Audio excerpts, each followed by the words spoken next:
I've got my Power Thought book. So pick a number between 1 and 365. Good, loud and clear. Awesome. 1 to 365, and I'm going to connect with you. Hello, hello.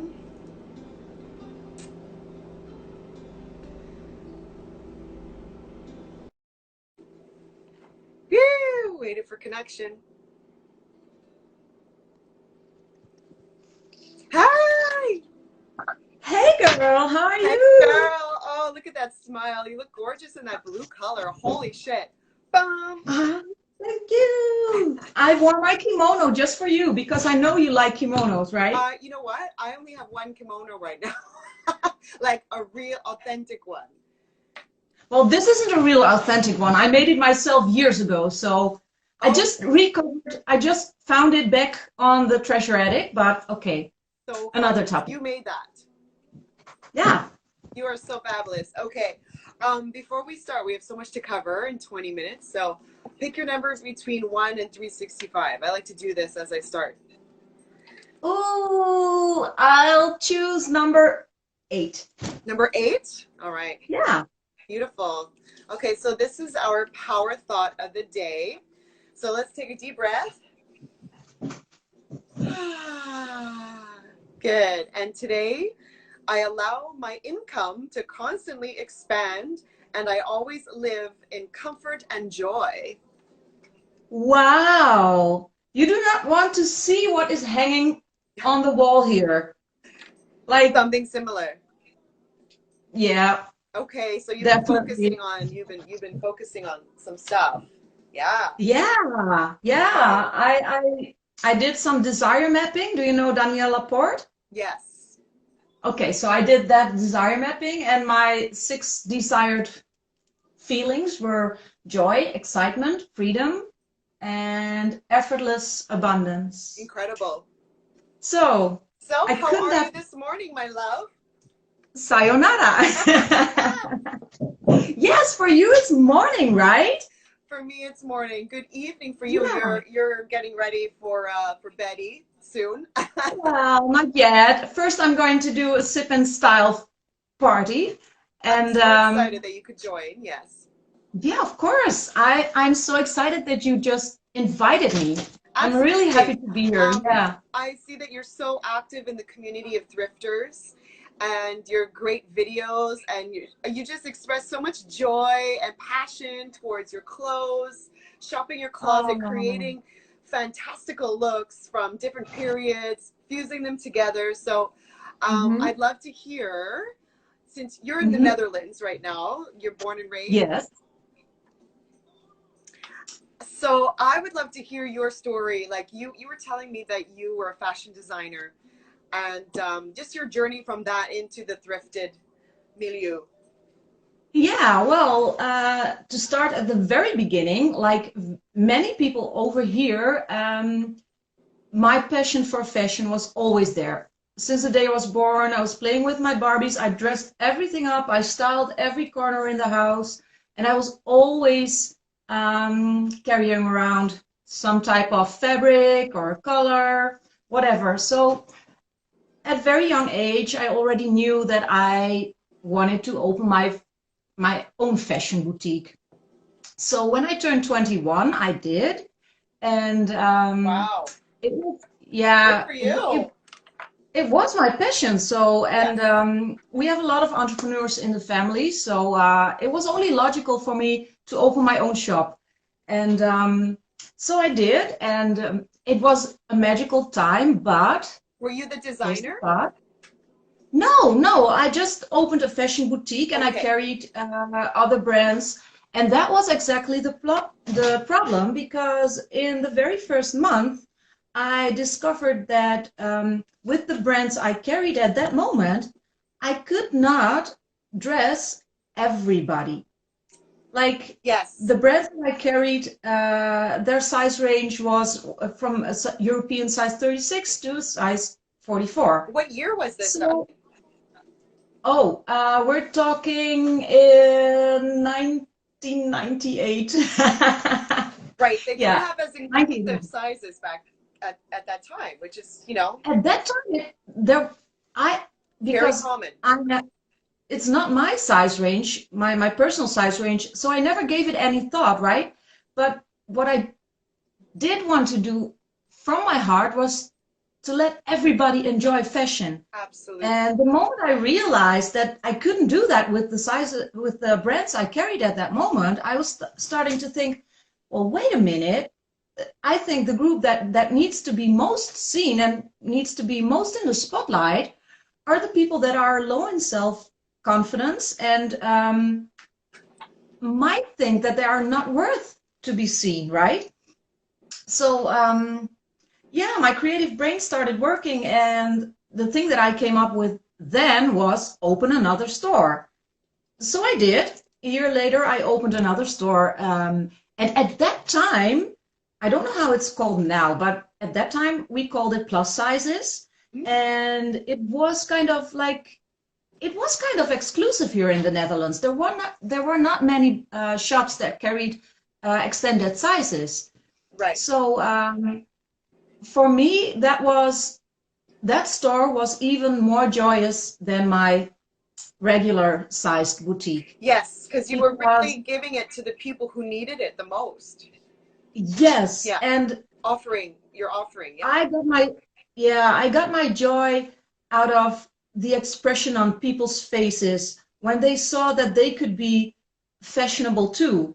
And let me tell you, it wasn't easy to find fashionable plus size brands at that time, because there was not, things have changed a lot in a very short time. Yes, we're actually talking with Charlotte next, and she's in the plus and mid-size. So this is all excellent, that it's all flowing, like the subjects are symbiotic.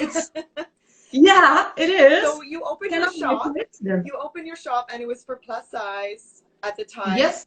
That was what it was called. So how did that go for you? Well, I loved it. There was, of course, I was very young, and the people that worked in my store, they had a beautiful plus size. They were gorgeous women, very self-confident, and they were true role models. Amazing. But ambassadors. Yeah, they were so beautiful, and but the moment I walked in my own store, that did not always go very well, because I did get some comments from the plus size women. Right. Because they didn't actually know it was my store. Some did, but new people didn't. Okay. So then like, they what went is she doing here? Yeah. Yeah, there were actually comments that people said, that's not very good. How do you call it in English? That's not very good for business, having such a young, small girl walking around here. Right. We had that quite a few times. That's so interesting. Yeah. It's like a switch on its head a little bit. Yeah. So you were getting not pressure, but sort of flack from that side. Being a smaller person. Yeah. Yeah, but the moment I explained that I was the one buying and facilitating the store, and I always replied by, well, what do you think of the collection? And they said, well, it's fabulous. It was a big store. I had a great collection. So there was a lot of choice, which was it wasn't very common here in Holland. So yeah, people were happy with it. So the moment I explained that, and appreciative, yeah, but I had to do some explaining, and I had to I don't know how you say it in English, but I had to I had to earn their trust. Their trust. Yeah. Yes. Yeah. That's really how it was. Absolutely. And for me, that was a big challenge, but I love that. And well, so that was that.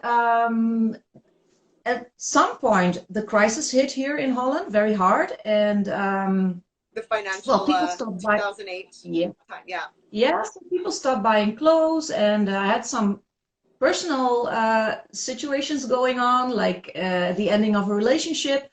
So eventually, I closed the stores, and a year later, I decided, because there was not much to buy in the plus size range, I decided to carefully launch my own collection. Wow. So I So went cool. with no experience at all. I went to Turkey and I had a little sample collection made. And Very cool. yeah, What kind of yeah. clothing, And what kind of style did you focus on? Was it more like a breathable, comfortable wear or like work no, wear? it was like, it was comfortable, of course, but I really focused on fit. I focused on details, and it was like more, actually, I made the clothes that I like to wear myself, Right. but then I made it in a smart way. So like the tailoring and the bust seams and everything, I really paid very close attention to that because the brands that I carried in my store, um, they weren't like very, they were fashion. I chose the most fashionable what that Right. was available, but Yes. still, I wanted to take it a few steps further. For So I did that maybe with my more own brand. tailored, right? To really Yeah, why not highlight show that highlight figure? all the positive areas that most would like. Yeah, Yeah, why not show that waist, right? absolutely. A Yeah. waist is a terrible thing to waste. I love that. I love you're always so punny. You have all these puns. You're very your English is much better than mine because you're so creative in No, that no, no, way. it's not. Maybe in writing. In writing, I have a little bit more time to think about it. And if I speak out loud, then like, You have to well, it takes time to process. it Yeah. takes a little bit more time to make up the funny stuff. I love it. But a waste is a terrible thing to waste. I love A it. waste is a terrible thing to I waste. mean, Yeah. definitely I always tell my clients get their stuff tailored and really bring Yes. it in at the waist because they, you know, like a shirt is made or clothing is made for everybody but nobody. They have one fit model and then Yeah. that's what they, you know, tailor their clothes after. So yes, go on Yeah, with so never mind sizes. I don't do sizes. Yeah, of course we need them as a guide, but just ignore the size label if you ask me, yeah. especially when it comes to thrifting, of course. But that's Yes, that's a the whole next that's the story. next part of the story. That's the So next you step. designed your Yeah. plus size, uh, Yes. So very tailored. Yeah. because of all the detailing, and I really truly like a lot of embellishments and beading and embroideries. So if you want to do that, you have to be in India or in China, but my brand was a little bit too small to produce such large amounts. So for me, India was the best option. And yeah, as a rookie, I just flew to India and I ended up with a, in my opinion, still stunning sample collection. I took it to a plus size fair, and I never imagined that I sold like crazy. You got a great So response. Yeah. yeah, but then I had a Absolutely. problem. I had a problem, a luxury problem, because if you want to have things produced, Yes. then you have to finance it up front. So it was kind of a challenge, but I managed. And yeah, the sales went really well, and the collection was received very enthusiastic, especially because it was something different from the offer that was there at that Yes. time. More of a niche. It's like, Yeah. yeah, and a little bit bohemian, I and love yeah, that. yeah. If you like, I can send you a lookbook to so you can Sure. just see what I did. Yeah. If And anybody else is interested, let us know. yeah, To see yeah, of course. what you designed. That would be nice to see. Yeah, So yeah. so after you produced, you know you had your little factory in India. How long did you have that, and why did you stop, and how did you get into thrifting? Yeah, well, it wasn't my own factory. I had it produced with little factories that I Right. could visit myself. I always checked what happened in the factories, how they treated their staff, and if I wasn't allowed inside the factory, and if I wasn't allowed to talk to the working people, then I thought, okay, this is not my factory. So I must say I always did in the best way I could, Good. because Yes, yeah, you don't know what happens if you're not there, that's true. right? That's true. So So at least you but if went I to visit and you wanted to talk to the people working yeah, to find out yeah, what the definitely. conditions are like, right? Yeah. Yeah, yeah. So Yeah, that was a very interesting time. At the It was a big difference between the business I was doing here in Holland and the way it was made back in India. Right. Those were two completely different worlds. Yes. And at a certain point, again, crisis hit in Holland. And not to generalize, but the customers I had here in Holland, because there weren't any plus size stores at the moment, everybody started a shop. Like the people with not the most business skills, right? They started a shop because they couldn't shop anywhere, so why not open a store myself, right? So they were not the most entrepreneurial people out there. So when a crisis hits, you know who's going to fall first, right? Right. So yeah, the next crisis hit, and immediately my customers had financial problems. Yes. But I already had delivered my clothes to them. Yes. And the money wasn't coming in. But at the same time, over in India, I was producing the new collections. Oh my. So, and the new collections, you have to pre-finance them. That's right.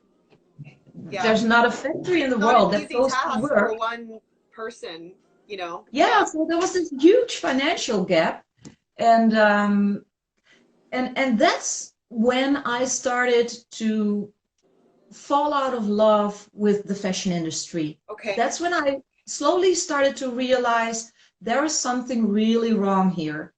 And meaning that over here in Holland, my customers were like pushing prices. They wanted to pay like a fraction of what they did before, but they still wanted the beads. They still wanted the embellishments. They still wanted to have the perfect tailoring, and that costs money. Every stitch, absolutely, you know, absolutely. And so there was this like. It was a terrible situation because I had to keep my customers here satisfied, but I also didn't want to like pay the workers in India a lower price. No, fair wage. You wanted to maintain fair wages. It was a terrible situation. Well, you have a conscience. Yeah, I do. Yeah. And yeah, that's when I started to realize, okay, this is like when push comes to shove, yeah, everybody's like becoming all self-centered immediately. Right. They don't understand all the steps in the process and who's behind every stitch, right? You don't think about that unless you go like yourself and visit these people and watch them, right? We're so far removed from the garments that we wear. We have no idea. We have no idea how it's made and the whole process. I mean, like growing the crops, absolutely, harvesting the cotton from the point A to point, you know. Like it's super interesting, but so we need to be more. How did you get into the whole thrift styling? Yeah, so yeah, everything went wrong here in Holland, and I decided to just end the whole business because there was no fun anymore. I was not getting paid, and it was not a fun situation. So to be honest, I fell out of love with the fashion industry. I had it. Like I was like, if this is the game, then I don't want to be part of it anymore. And yeah, for a few years I wasn't that interested in fashion, and I was kind of disappointed in the whole industry, in the whole system. Yeah, understandably, for sure. Yeah. And so it took me a while to get my passion back, and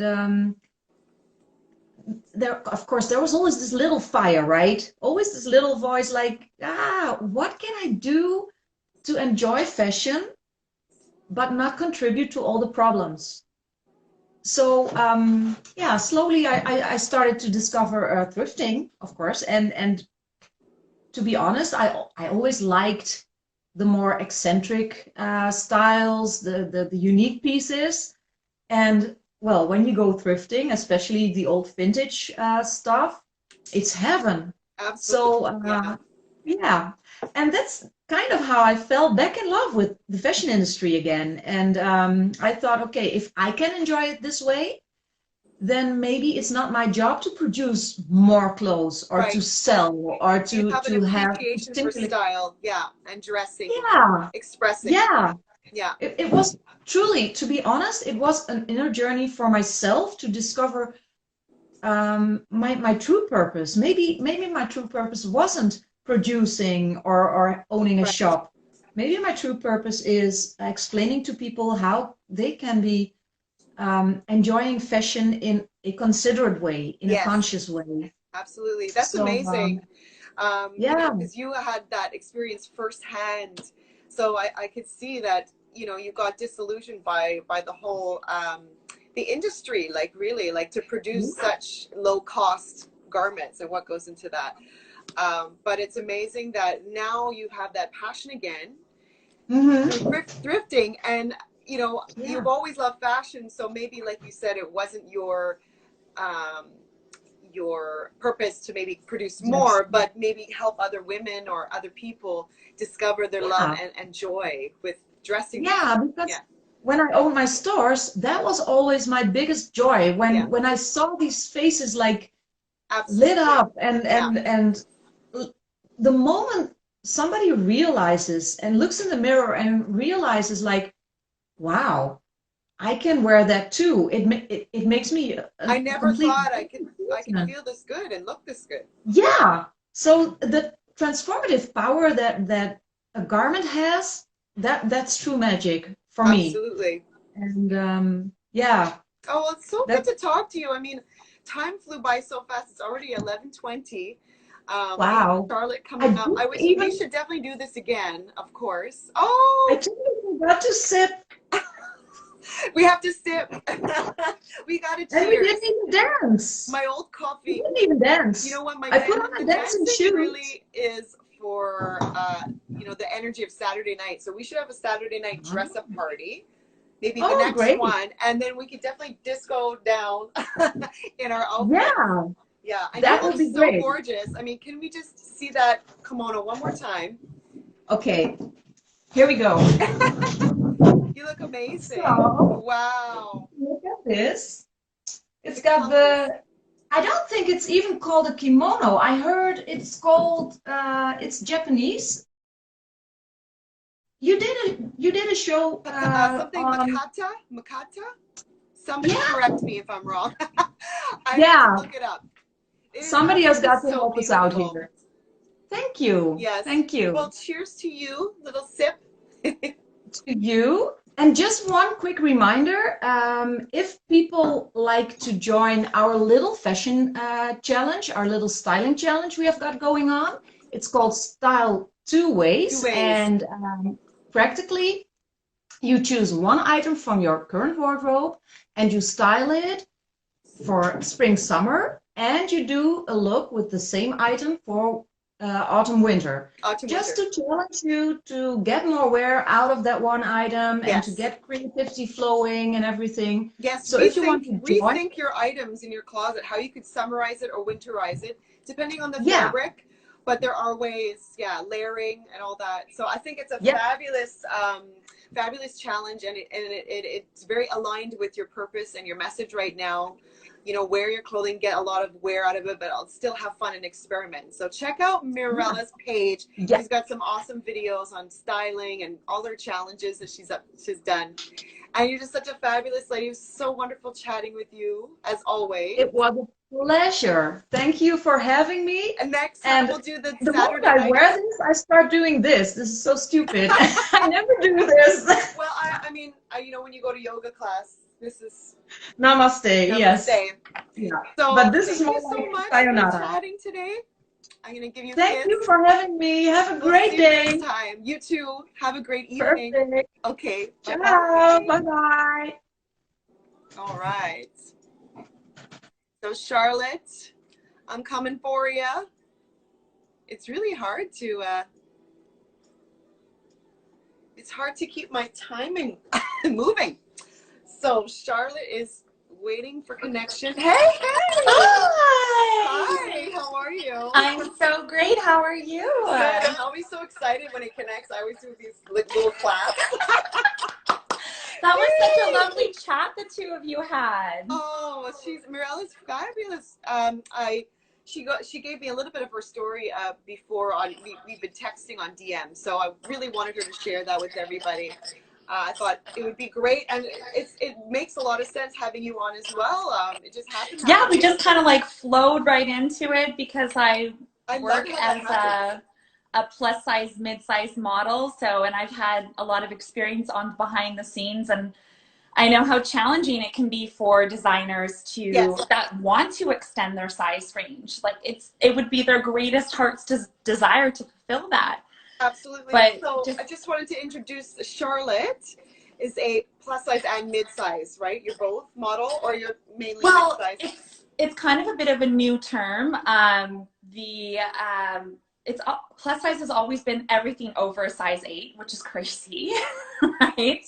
Right. So anything over a certain number, which is 12 or 14 or size 8. Size 8. Yeah. So that's how it works in like the professional spectrum of the modeling world. So you've got the size 8 and up, and then the size 8 and below. And now they've kind of come out and said, well, there's mid-size, which is size 8 to 16. Okay. So that's kind of classically where a lot of the original kind of like barrier breaking plus size models, like the Ashley Graham and Tara Lynn and people like that are around a size 12 to 16 were like breaking that mold, but didn't really fully represent plus size itself. So now there's this whole lane for all these different body shapes and sizes that are, represented by actual modeling agencies as well, which is amazing. Yeah. So how long have you been in the industry? I have been in the industry for, I would say professionally, almost 10 years. Okay, great. And then just kind of modeled when I was a teenager, but didn't think anything of it because back then I don't remember ever seeing anyone of size as a model. In fact, I remember Miss America gained weight and she became a size 14 and they were going to take her crown away. Wow. And I remember just being a kid, a young teenager, and thinking how horrible that was. I'm like, I thought she was stunning. I remember that. But it's like she was stunning at a 6 and stunning at a 2, stunning at a 14. It was like, so they had a strict weight maintenance that they had to keep their crown. That's crazy. Yes, I think so. I have to run away and get my kitten because somehow she jumped on the mantle and she's eating that plant, which is why I moved there. Don't let the kitten eat the plant. I'll be right back. You might get a sore tummy. Hi guys, how are you doing? If you have any questions for Charlotte, she's a mid-sized to plus-size model, or if you have any questions for me, please feel free to ask us anything. She's just going to come back. She's helping her kitty right now. I should have put her in the other room. She's so naughty. That's okay. That's okay. Yeah. So, where were we? So you've been modeling for 10 years in the plus size arena, and now recently they have expanded into the mid size. Yes. Yeah. And about 5 years ago, I really got into this whole ethical fashion world. Yes. It started with, do you remember when we would have Eco Fashion Week here in Vancouver? Yeah. So it started with modeling there and just meeting different designers and getting to know about what ethical fashion is, using eco fabrics, making sure that there's fair labor standards. And that really inspired me. And around the same time, I also went vegan. So I wasn't wearing animals like leather or wool or fur and things like that. And it really inspired me to look for brands that were using really progressive fabrics. Yeah. And then those became the brands that I wanted to work with and then started working with. Great. Yeah. So you sought after the brands. You didn't wait until they came to you. You went after the ones you wanted to work for. I love that. Yeah. That's great. That's actually how I got into lingerie modeling. Oh. I was doing a blog on production of lingerie, and I reached out to Diane's Lingerie in Vancouver, and I wanted to interview them and get to know what the production practices were like for luxury fine lingerie. Ah. And then that's how we connected, and I've been working with them for over a year now, modeling with them. Is this, So, what's the name? Diane? Diane's Lingerie on Diane. South Granville. On And Granville. yeah, they're fully online, so they even have like a little online fitting room, so you can go and it's very detailed and how to best fit yourself at home. And then So many women need help knowing their bra size because it differs from every company and even every continent. Like there's, you know, obviously there's different sizing in Europe and in North America, right? Yeah. Yeah, and when you know, when all of this is over and we can go back to going into stores and you actually physically get fitted, you'll be really surprised either online or in person what your actual size is. It's usually, I think, a little larger than we think it is. Right. I think. We size down in our minds. Yeah. I know I did. I'm like, oh, I'm still the same size since high school. No. Yeah.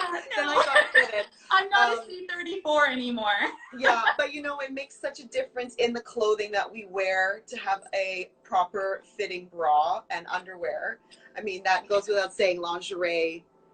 Yeah, it does. And one of the funnest tips for those of you that aren't really big fans of the new bra, when you're wearing white, you can wear a red bra underneath. Oh. Yes. That's an amazing It's very thing. So you won't see the red peeking through. Yeah. Wow. That's one of my favorite things. You Because know I mean, what red my is peeve so is? fun and Black sexy. bra under white. That's my pet peeve. So wear a red No, one. that's so 2000 and whatever. I don't know what. Early 2000s. Stop it. Or the That's a bra great straps tip. like poking out of the tank top. That's a whole other story. It's straps. So red under white. I'm gonna remember that. Mm-hmm. So, was there any recommendations on lingerie that you could give us for plus and mid-size? Yeah. So for ladies that are fuller cup, that's what we call it in the lingerie world. Two of my favorite brands. Over a B, you mean? I think it's actually over a D. Okay. Yeah. Over like D and up. D and yeah. So I would recommend Empreinte, which is a French lingerie company, and their pieces are so beautiful. Lee Charmel, that's gorgeous, very artistic. How about comfort? For comfort, you could, and for economical sort of standpoint, you could do like a Wackle, which I can never say that brand name for some reason. Wackle? Yeah. I think it's German, my right? best ever push-up bra is from them, and it's got built-in hands that look like this on the side of your back. Wow. Yeah, I bought it when I was in London, and I was That's like, so cheeky. yeah. Another model had it at a runway show, and I'm like, what is that bra? And I went to Marks and Spencer's the next day. It's like, it reminds me of the Janet Jackson album, or was it Rolling Stones cover? Yeah. Yeah, exactly. And then for also Prima Donna is a great brand, also for comfort as well. And they're from, I believe it's Belgium. And local Vancouver? So a lot of the, I don't really know of any local Vancouver lingerie brands. Most of them are in Europe. Or boutiques, I guess, in Vancouver that would sell them, probably. Yeah. Well, the one that I work with is Diane's Lingerie. I actually don't really know of any other ones. So do they carry a few different? Yeah, so they carry sizes for under D cup as well. And I was gonna recommend the brand Mary Jo, which is one of my favorites. Their bras are so beautiful, and I'm always jealous that I can't wear them. Oh. Is it that they don't run in certain sizes? They don't. Their larger size from Mary Jo is Prima Donna. I see. Yeah, yeah. It's the same. For me, I'm always this practical girl. Like, I don't need lace. I like comfort all the way. Yes. Maybe it's because I'm married and I'm not at the point where I really care too much. But I feel like, you know, the underwire digs in so much, so I tend to try to find ones without underwire. There's a really nice one that's like a seamless bra without underwire from Chantel Paris, which is beautiful, and their underwear is so comfortable. They have these one size fits all, one for standard and one for plus, and they actually fit really nicely, the thong and the full brief. Okay, well, after this, I'm going to definitely go through and write down all these notes and post it up for everybody. Yes, and just maybe so we can collaborate on that. We'll say all the bras mentioned, and I'll send you my blog post. It should be up by this afternoon, and I'll detail more about, I'll probably do 2 separate ones, one for the bras, and then when we get into talking about ethical clothing, then I'll have a separate one for the companies that we'll chat about here, and then further ones that I won't even mention because we won't have enough time. I know. It goes by so quick. I know. I wish we, you know, I wish that because the problem is Instagram cuts us off after an hour. So. Oh wow. Okay. So I'm gonna so it gotta make it work. But so let's go into clothing. That's a good segue into clothing.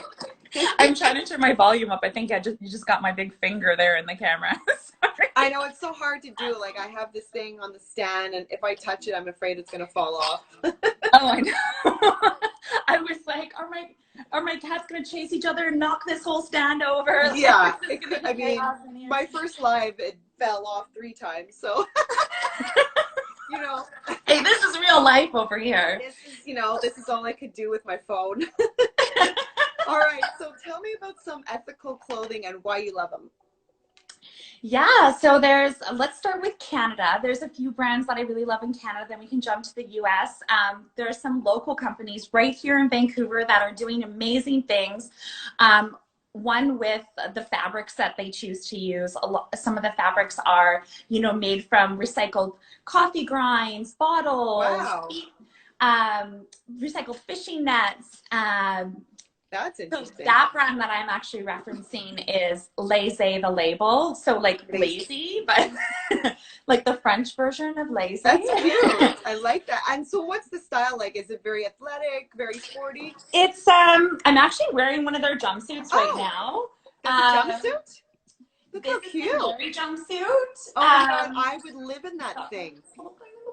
It's so comfortable. Is that made out of a plastic bottle or? So this one is made from recycled fishing nets, and who would have thought? I know, and it's just like, yeah, you can style it up with the shoes and the accessories, or you can just wear it on your couch. It is so versatile. Can we just talk about your jumpsuit? I mean, I'm gonna be their next customer. I actually was wearing, I had to take it off because I'm sitting in the sun now, but I was wearing the Romano boyfriend dress shirt. I'll just quickly put it on. Is this from Laissez? This is from Laissez the Label, and they're a Vancouver brand, and they go up to 3X in some of their styles. Great. Some of their styles are only up to a 2X, so XS to 2X or 3X. And this is wrinkle free, so I can literally do anything to it. Love the color on you. And the chambray, they have this in like a few different styles.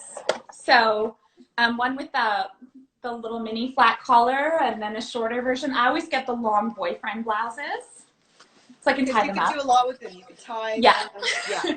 I'm always trying to tie things and like show off my waist. That's kind of my thing.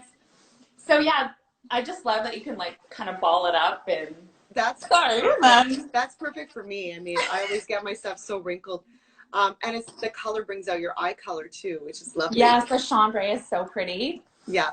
So that's Laissez. Oh, I'm gonna check them out. So their stylist is like very minimalist. It's workwear that's meant to feel like pajamas. Oh. I know. Amazing. So probably really great for people who are working from home and don't want to look so sloppy. They, you know, at least they can answer the door when the post person comes, and they don't feel embarrassed. Yeah, or if you're going to a co-working space and you're sitting on your laptop for like 10 hours and you don't want jeans digging into like your rib cage or something. You know, you can cross your legs and sit comfortably and kind of relax like you're in your PJs. You can I love stop and break and do like, you know, chakra asana and flip upside down or something. That's a little too advanced for me. Yeah, or a dog, maybe. 2 minutes left. There's 2 minutes left. Is there any other maybe 2 or 3 yeah, you'd like why to don't I mention? just list a few other brands really quick. So another local brand that's really great for sustainability and size inclusivity is Free Label. They are XS to 4X. Nice. And they're absolutely lovely. They also have like a kind of a thrifting Facebook page where you can sell your Free Label pieces to other Free Label shoppers that maybe couldn't afford it at full price, and that's a really cool thing. That's a great option. Offer. That's an awesome option. Yeah, and I'm all about thrift. So I'll include some more Canadian brands on the blog, and then for US brands, I really love Hackwith Design. Have you heard of them? No. Okay, yeah, no, they go up to 4X as well, and they also have a swim collection, and it's a very like sophisticated, chic, minimalist style. Emerson Fry, I just love their pieces. They only go up to extra large, but I feel like if you're in the in-between, you can kind of like always swing on both sides. Yeah. And they do small batch. Okay. And they often will release one piece at a time, so it goes on pre-order. Wow. And their pieces, I believe their brand is kind of based in New England, so they kind of have this cool, like, chic East Coast version of boho, which is really neat. Like, that's cool. I'm the other brand so I should check them out. Yeah, there's another brand that I really love in SoCal, so Southern California, which is like the real boho, West Coast boho, and they have ethical manufacturing practices, and their clothes are really flattering, super boho and like bright and fun. What was the name again? Show Me Your Muumuu. Show Me Your. I actually heard of them. Yeah, I thought they were from Australia. Okay. No, they're so fun. Like, I love everything that I've gotten from them. They're big bell-bottom pants, and that would be great for summer. Giant, like, elastic that's like right there on your waist. Like, it's so flattering. That's great. Yeah, the bigger the elastic, the more flattering, right? It doesn't dig in. Yeah. Yeah. That creates that nice, smooth waist. And if you really like those like wild statement pieces, another amazing company in San Francisco that I've worked with that is fully vegan, so they don't use any animal products in their fabrics, and ethically made, is called Temple Row. So it's also great for festival wear if you're into going to festivals in the summertime, if that's happening this summer. We'll be doing virtual festivals. Yeah. I was thinking about a pool party in my living room. Yeah, I mean, at least I have a bathroom right there and my fridge. Right? Up the fridge. Yeah. You know, I wouldn't mind. Virtual concerts are a thing now. That's so cool. So thanks so much for all those tips. We'll definitely we'll relay some of the companies that you've mentioned, and then I can tag them in our next post or something. Yeah, and then of course I'll direct people to your blog. You've got your site all up and running. Kindlifestyles.com. Yeah, conscious choices for a kinder world. Kindlifestyles.com. Excellent. Yeah. Thanks so much, Charlotte. Thank you for having me. Enjoy your next. Of course. Anytime. I'd love to have you on again. I'd love to. Yeah. Okay. Well, maybe we could do a styling piece. Oh, that'd be fun. Yeah. Maybe you can teach me how to thrift for my size. Absolutely. Absolutely. Okay. Well, have a fantastic day. It's a gorgeous day out here in Vancouver. So I know. Oh my God, the sun is so get up to enjoy. Be safe. Thank you. Okay. Bye, love. Bye.